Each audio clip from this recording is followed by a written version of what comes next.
Bonjour les amis,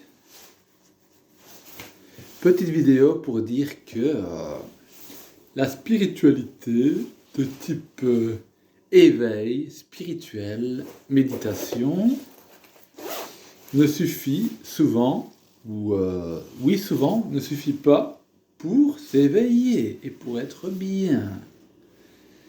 Car je remarque que dans mon cas et sans doute dans plein d'autres cas, vu que je ne suis pas un cas unique,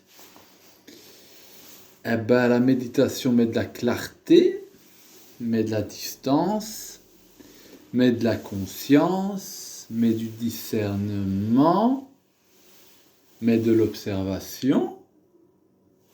Mais ça n'empêche pas que quand je sors, que je suis confronté à mes blessures intérieures, qui sont de l'ordre de troubles psychologiques, de stress psychologique, la spiritualité ne met d'aucun secours, à part pour avoir de la distance, mais pour résoudre, pour être plus apaisé au niveau émotionnel et mental, il faut du psychologique. Donc, c'est-à-dire faire une bonne thérapie avec un ou une bon psychologue. Et pour moi, le plus important avant la technique utilisée pour résoudre ces problèmes psychologiques, c'est avant la technique, c'est de trouver la bonne personne.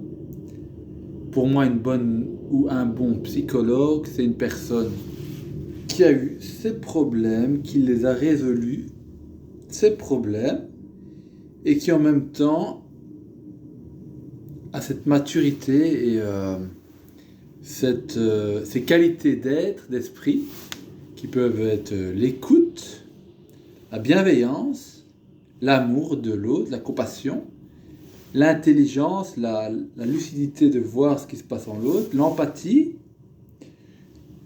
toutes ces qualités humaines, la douceur, toutes ces qualités humaines qui vont faire que tu vas te sentir bien dans la thérapie pour résoudre ces potentiels graves traumas.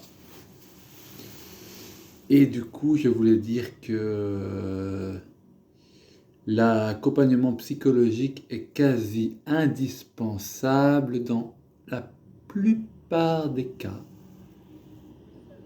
Je mets une petite hésitation sur la plupart des cas. Et du coup, parce que je réalise, ce matin, je parlais le détachement, tout ça. Mais quand je suis complètement embourbé par des stress, et je vois que je passe, grâce à la thérapie que je fais, je me vois passer d'une façon d'être à une autre, d'une stratégie à une autre. Je commence à avoir de la conscience sur comment je fonctionne et sur les intentions de mes parts, de mes parties de moi. Dans la thérapie, je vois que j'ai plusieurs parties en moi, comme tout le monde. Et là, j'étais scotché. J'avais une partie de moi qui s'allumait. Puis 2 secondes après, c'est une autre partie de moi mais ce qu'on appellerait une personnalité multiple, avec des parties, avec des intentions complètement différentes, des peurs différentes, des volontés différentes. C'est tout le monde qui est comme ça, c'est pas juste moi. Et là, je voyais clairement, je passe d'un truc à l'autre, c'est un truc de ouf. Je suis jamais le même, quoi. Une fois, c'est par exemple, c'est une partie qui veut me protéger, me renfermer. Puis après, c'est une partie qui veut s'ouvrir, qui veut qu'on le regarde. Puis c'est une partie qui veut être juste dans son corps pour ressentir.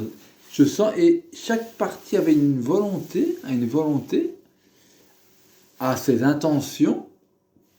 Et c'est un truc, c'est pour ça que je fais une tête comme ça, j'étais scotché par la rapidité que ça passait d'une stratégie à une autre.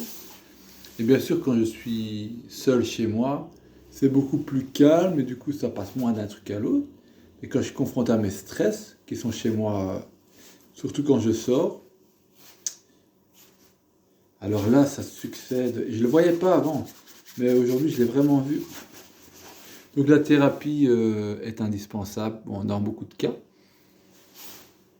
Parce que c'est bien de savoir que je suis la conscience, Mais il faut quand même éradiquer la souffrance, les amis. Parce que c'est deux dimensions différentes. Nous avons la dimension de l'être qui ne souffre pas, c'est vrai. Et après, on peut être plongé dans des trucs tellement forts que ça happe notre attention.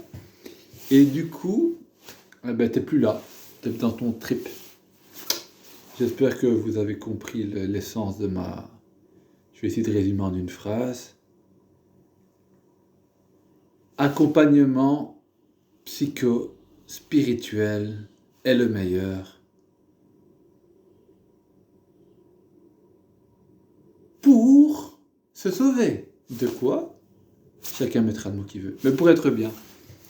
Merci les amis. Vous voyez, j'ai pas froid, j'ai mis mon manteau.